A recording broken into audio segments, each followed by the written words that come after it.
Hello friends, કેમ છો બધા? મજામાં ને? આજે હું એકદમ હાઈ પ્રોટીન અને ફાઈબરથી ભરપૂર અને બ્રેડ વગર એકદમ હેલ્ધી અને ડિલિશિયસ એવી સ્પાઇસી નહીં પણ એકદમ નોર્મલ એવી સેન્ડવિચની રેસીપી તમારી સાથે શેર કરું છું. તો ચોક્કસ તમને આ વિડીયો ગમશે મિત્રો. ગમે તો લાઈક કરજો, શેર કરજો અને હવે મિત્રો સબસ્ક્રાઇબ કરવાનું તો ભૂલતા જ નહીં અને બાજુમાં રહેલ બેલ આઇકનને પણ પ્રેસ કરજો, જેથી કરીને લેટેસ્ટ વિડીયોની માહિતી તમને ડેઈલી મળતી રહે. તો મિત્રો, જે લોકો વેઇટ લોસ કરવા એટલે કે વજન ઘટાડવા માંગે છે અને જેને ફૂલ આપણે જે કંઈ બધા વિટામિન્સ મિનરલ્સ મળી રહે અને કોઈ પણ જાતનો બ્રેડનો ઉપયોગ ન કરવો હોય ને, તો બાળકો માટેથી માંડીને વડીલો બધા જ ફેમિલી મેમ્બર માટે આ એકદમ હેલ્ધી વર્ઝન છે આપણે સેન્ડવિચનું. રેગ્યુલર સેન્ડવિચ તો આપણે બહુ ખાતા હોઈએ છીએ, એ પણ બ્રેડ સાથે જ ખાતા હોઈએ છીએ. પણ આજે હું બ્રેડ વગર એટલે કે એના ઇન્ગ્રેડિયન્ટમાં જો મેં આ લીધું છે આપણે પનીર, અંદાજે આપણે 70 ગ્રામ જેવું છે. એક મીડિયમ સાઇઝનું ગાજર મેં કટ પણ કર્યું છે અને નાનું નાનું ગ્રેટ પણ કર્યું છે. એક મરચું 2 થી 3 લીધા છે નાના નાના પીસમાં. એક મીડિયમ સાઇઝનો કાંદો સમાર્યો છે, ધાણા ભાજી છે, એક કેપ્સિકમના મેં એકદમ બારીક સમાર્યું છે અને આપણા વટાણા છે લીલા, પછી મરી પાવડર છે, ચાટ મસાલો છે, મીઠું છે અને બટર કે ઘી કાંઈ પણ તમે લઈ શકો છો અને ચણાનો લોટ છે મિત્રો. તો બનાવવાનું ચાલુ કરીએ.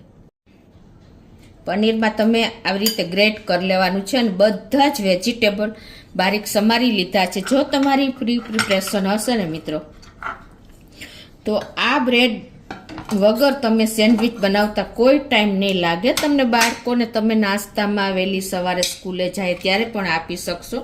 તો આ બધા જ ઇન્ગ્રેડિયન્ટ અત્યારે હું મિક્સ કરી લઉં છું. ગાજર છે, તમે તમારા ટેસ્ટ એકોર્ડિંગ આમાં પણ વધઘટ કરી શકો છો. એ 2 મરચાના પીસ છે, વટાણા, કાંદા, આ બધી ક્વોન્ટિટી તમારા ટેસ્ટ એકોર્ડિંગ વધઘટ કરી જ શકો છો. ધાણા ભાજી પણ મેં 2 થી 3 ટેબલ સ્પૂન લીધી છે અને કેપ્સિકમ છે.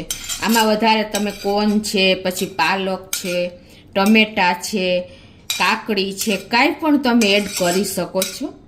ટૂંકમાં વેજીટેબલની ક્વોન્ટિટી તમારે અને પનીરની ક્વોન્ટિટી સરખી રાખશો ને તો એકદમ હાઇજેનિક આપણી આ વિધાઉટ બ્રેડ આપણી સેન્ડવિચ તૈયાર થશે. અને હવે આમાં આપણે આ બધું પનીર નાખી દેશું. પનીરમાં પણ તમે વધઘટ કરી શકો છો. તમારે જો વધારે પનીર એડ કરવું હોય, ચીઝ એડ કરવું હોય તો કાંઈ પણ તમે કરી જ શકો છો. પણ આપણે આજે હેલ્ધી વર્ઝન છે એટલે ચીઝ નાખતા નથી.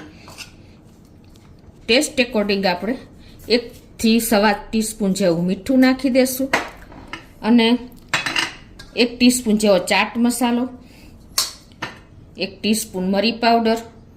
આમાં આપણે બીજા રૂટીન મસાલા નથી પણ આપણે મરી અને ચાટ મસાલો નાખીએ છીએ. તમે ચીલી ફ્લેક્સ, ઓરેગાનો કાંઈ પણ એડ કરી શકો છો. હવે આમાં આપણે 2 થી 3 ટેબલ સ્પૂન જેવું દહીં પણ નાખી દઈએ અને બધું મિક્સ કરી લઈએ. પાણીની જરૂર પડે તો તમે પાણી પણ નાખી દેવાનું છે. અને આપણે 2 થી 3 ટેબલ સ્પૂન જેવો ચણાનો લોટ નાખી દેશું બાઇન્ડિંગ માટે. હવે મિત્રો કાંઈ નથી કરવાનું, ખાલી તમારા ટેસ્ટ એકોર્ડિંગ તમે મસાલા વધઘટ કરી શકો છો. બાકી આપણે આ મિશ્રણ બ્રેડ વગર રેડી થઈ ગયું છે. આ રીતે જો આપણે ટૂંકમાં બાઇન્ડિંગ આવે ને એટલું આપણે દહીં અને ચણાનો લોટ નાખી દેવાનો છે વેજીટેબલ સાથે. અને હવે 1/4 ટીસ્પૂન જેવો આપણે બેકિંગ સોડા નાખી દેશું અને હવે આ બધું મિક્સ કરી લઈએ. આ સેન્ડવિચ બનતા પણ કોઈ ટાઈમ નહીં લાગે. 10 જ મિનિટમાં જો તમારી પ્રિપરેશન હશે ને તો ઇન્સ્ટન્ટ તૈયાર જ થઈ જાય છે.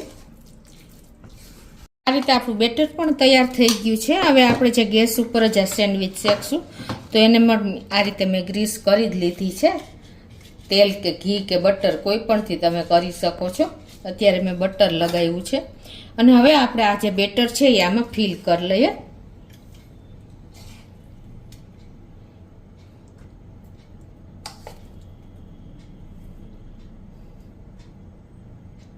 રીતે ભરી લીધું છે. હવે આપણે ગેસ ઓન કરી અને ફૂલ ગેસ ઉપર આને આપણે શેકી લઈએ સેન્ડવિચને.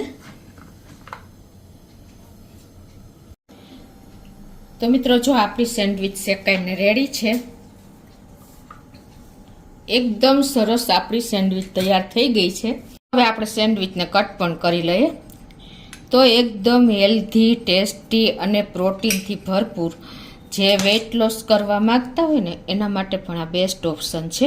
જો મિત્રો તમને સેન્ડવિચ પણ ખ્યાલ આવી જતો હશે. એકદમ સરસ આપણી સેન્ડવિચ રેડી થઈ છે. તમે થોડીક થીક પાથરશો ને તો આ રીતે જ તમારી તૈયાર થશે, કેમ કે આપણે થોડીક પતલી લગાવી છે. તમને ગમે તો લાઈક કરજો, શેર કરજો અને સબસ્ક્રાઈબ કરવાનું તો ભૂલતા જ નહીં.